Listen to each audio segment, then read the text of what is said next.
Hey, David here, and welcome to my series on film, or should I say the film look, because everybody talks about it, everybody claims that they can recreate it, and everybody online seems to be selling some magic way to get it. But very few people actually understand where the film look comes from. This series is not about hype. It's not about LUTs or presets or chasing the latest camera settings. This series is about truth. The real reason cameras look different. The real reason some images feel cinematic while others feel like video. And the real reason no modern sensor truly looks like film. We're going to break down what film look really meant back when film was the sensor. How digital workflows transformed filmmaking, why cinema cameras look different than hybrids, why Red, Arri, Panasonic, and Sony all have unique signatures, and how a modern camera like the Nikon ZR fits into all of this. Before we jump into episode 1, let me give you a quick preview of the entire series, because every episode builds on the next, and by the end, you'll understand image science in a way most filmmakers today never will. Episode 1. This episode is all about what film actually was, not the romantic idea of film, but the real, physical, chemical sensor that captured light long before digital ever existed. Episode 2 goes into what happened the moment digital started creeping into the workflow. We were still shooting film, but we were editing digitally. Then Red showed up. Arri responded, and two totally different philosophies were born. Episode 3 is where everything changes. Digital projectors hit theaters. Red evolves through Dragon, Helium, and Monstro. Arri stays loyal to the ALIV sensor, and suddenly the film look becomes harder to define than ever. Episode 4 jumps into the DSLR revolution. The Canon 5D blows the doors open. Mirrorless cameras follow. But even with great color and shallow depth of field, hybrids still don't behave like cinema sensors, and we'll break down exactly why.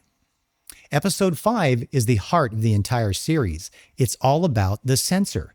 Why cinema cameras look the way they do, why hybrids look like video, and why no LUT or codec can change the physics of the capture medium.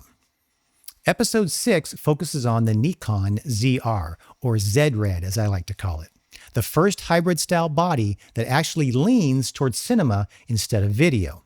We'll talk about the Red influence, the sensor behavior, and why it surprised so many people.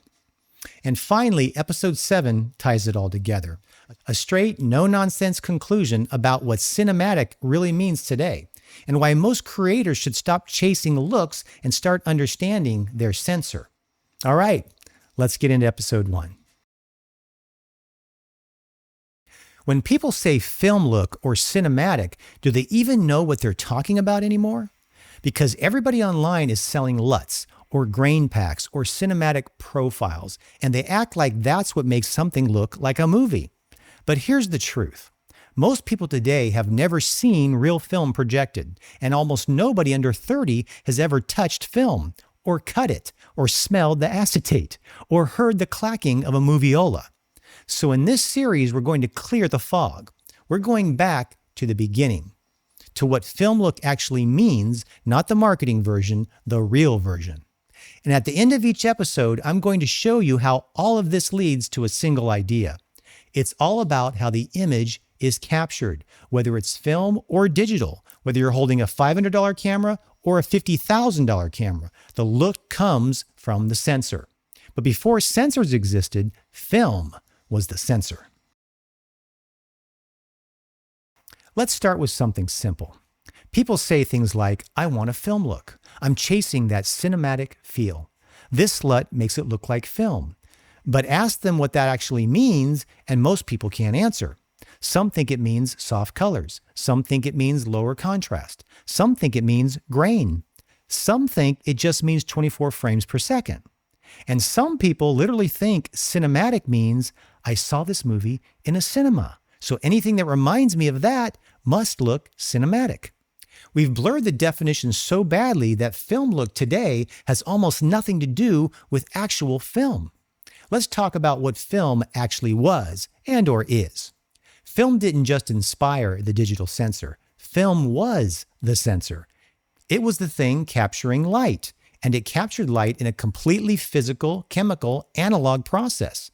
Every roll of film had its own color science built into the emulsion, its own micro contrast, its own highlight roll-off, its own texture, its own personality.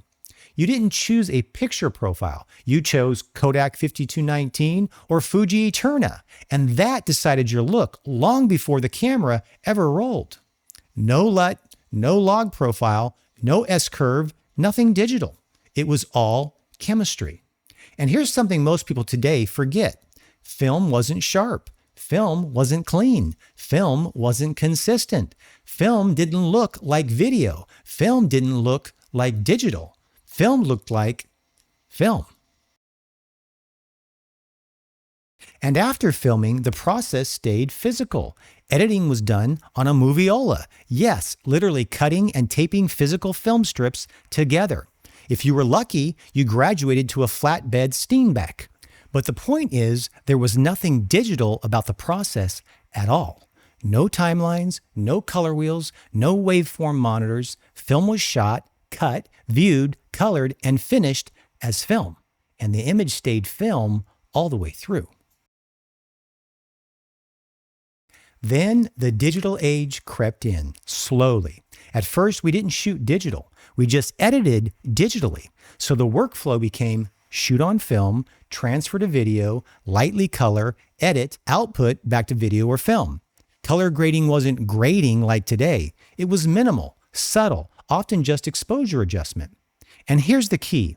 Whether you transferred film to 1-inch tape, D1, digital Betacam, the material still looked like film because it was film. And this leads to a story that filmmakers need to hear. I've shot commercials on film. I've shot commercials on video. Some of them, both film and video, were transferred to the exact same video format for editing. Same format, same tape, same monitor, and yet you could put them side by side and instantly know which one was film. Why? Because the capture medium was different. It wasn't the resolution, it wasn't the codec, it wasn't the tape, it wasn't the editor. It was how film captured the image. And today, that lesson is still true. Nothing has changed. It's all about the sensor, or what captures the image. We have an entire generation thinking cinematic equals grain plus teal and orange. Film look equals desaturated skin and soft shadows. Cinema equals 4K, 6K, 8K. They're chasing everything except the thing that actually matters, the way the image is captured. Film has a physical soul, chemistry, not code. Digital sensors have their own personalities, some designed for cinema, some designed for video. But the truth? The film look didn't disappear. People just forgot what it really was. That brings us to episode 2. Because once digital arrived, filmmakers had a decision to make. Do we keep shooting film and editing digitally?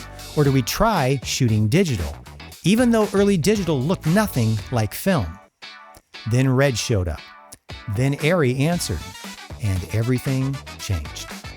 Episode 2 is all about that moment, the rise of the digital cinema sensor, the competing philosophies, and how the film look evolved. Make sure to subscribe so you don't miss it. I'll see you in episode 2.